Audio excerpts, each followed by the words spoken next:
یہ ہمیشہ ان لوگوں کی ہوتی ہے جو ملک کے دشمن ہوتے ہیں، ملک کو ختم کرنا چاہتے ہیں۔ فوج میں سندھ کی نمائندگی ہے لیکن بہت کم ہے،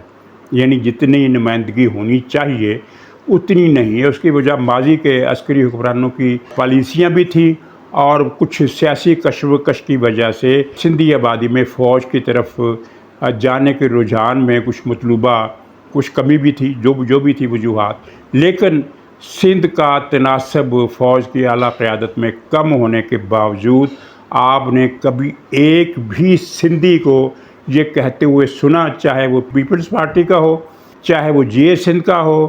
چاہے وہ کسی بھی پارٹی کا ہو، مذہبی غیر مذہبی، سیاسی قوم پرست علاقائی پارٹی ہو، رسول بخش پریجو کی پارٹی بھی وہاں علاقائی پارٹی ہے اور کئی علاقائی پارٹی ہیں، کسی قومی، علاقائی، مذہبی، غیر مذہبی، غیر سیاسی جماعت کے کسی ایک لیڈر کی طرف سے بھی آپ نے یہ بیان سنا کہ جناب یہ پاکستان کی فوج نہیں ہے، یہ پنجابیوں کی فوج ہے؟ حالانکہ وہاں سے یہ شکوہ کیا جا سکتا ہے کہ سندھیوں کا تناسب فوج میں کم ہے، بلوچوں کا تناسب بھی فوج میں ٹھیک ہے، کیونکہ بلوچوں کی آبادی ظاہر تھوڑی ہے۔ پورے بلوچستان میں اگر ہم فرض کیجئے آبادی 2 کروڑ لگائیں کہ 2 کروڑ آبادی ہے، تو 1 کروڑ ان میں بلوچ ہے اور 1 کروڑ ان میں پٹھان ہے، تو 1 کروڑ کے حساب سے بلوچوں کی جو نمائندگی ہے وہ مناسب ہے، اور پختونوں کی نمائندگی مناسب سے بہت زیادہ ہے۔ سندھیوں کی جو نمائندگی ہے وہ مناسب سے کم ہے، لیکن کبھی کسی سندھی، کسی قوم پرست نے کسی اخبار میں، کسی رسالے میں، کسی تنظیم نے کبھی یہ نہیں کہا، یہ بات ریکارڈ پر ہے کہ ہم پاکستانی فوج کو قومی فوج نہیں مانتے، یہ تو پنجابیوں کی فوج ہے۔ لیکن عمران خان نے ہدایت کر دی ہے کہ اسے پنجابی آرمی ڈکلیئر کر کے اس کے خلاف زیادہ سے زیادہ نفرت پھیلائی جائے، اور 8 ستمبر کے جلسے کے دن ان کے جو اتحادی ہیں طالبان، وہ ٹینکوں سمیت پاکستان پر حملہ آور ہوئے اور 3 دن سے وہ پاکستان کے بارڈر پر حملے کر رہے ہیں۔ یہ بات نوٹ کرنے کی ہے، اور ان میں ان کے 16 حملہ آور ہلاک ہو چکے ہیں جوابی کارروائی میں، اور ان کے ٹینک بھی تباہ کیے گئے ہیں۔ یعنی یہ اسی قسم کی جارحیت ہے جس طرح کی 1965 میں نسبتاً بڑے پیمانے پر بھارت نے لاہور کو فتح کرنے کے لیے کی تھی، اسی طرح کی جارحیت کا سامنا ہے۔ تو سوال یہ ہے کہ 8 ستمبر کو مویشی منڈی سنگ جانی میں عمران خان کا جلسہ ہوا، اور اسی رات افغانستان کی طرف سے پاکستان پر بارڈر پر حملہ کر دیا گیا۔ یہ کیا اتفاق، اور یہ حملے ابھی تک جا رہے ہیں۔ اور اطلاع یہ بھی ہے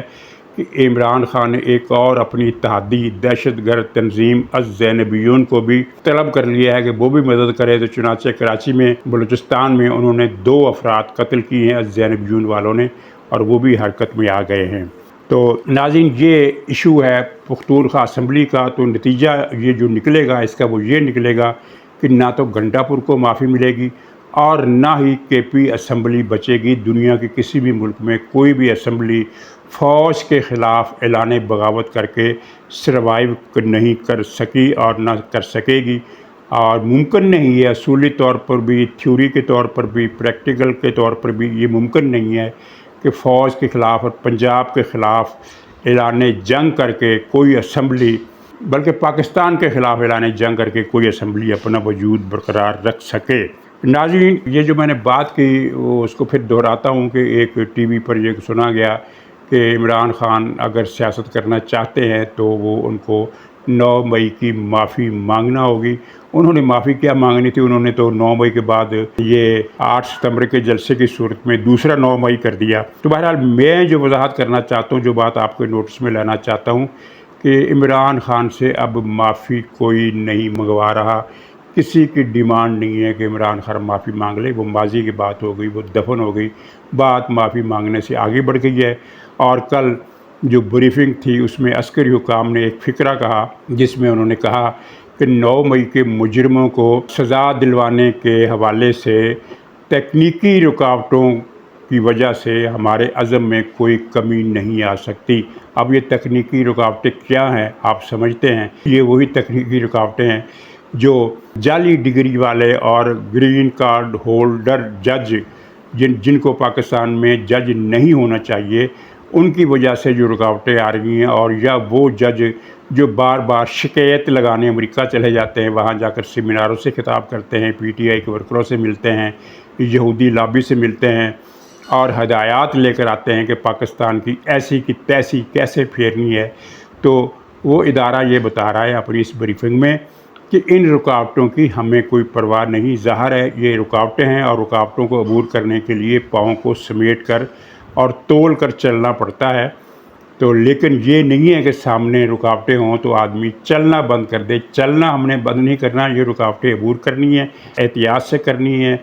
اسٹریٹجک پالیسی کے تحت کرنی ہے اور اس طرح کرنی ہے کہ کوئی نقصان نہ پہنچے، لیکن 9 مئی کے مجرم بچ نہیں سکتے، انہیں نہیں چھوڑا جائے گا۔ ناظرین اجازت دیجیے، انشاءاللہ اگلے ولاگ میں پھر ملاقات ہوگی، تب تک کے لیے خدا حافظ۔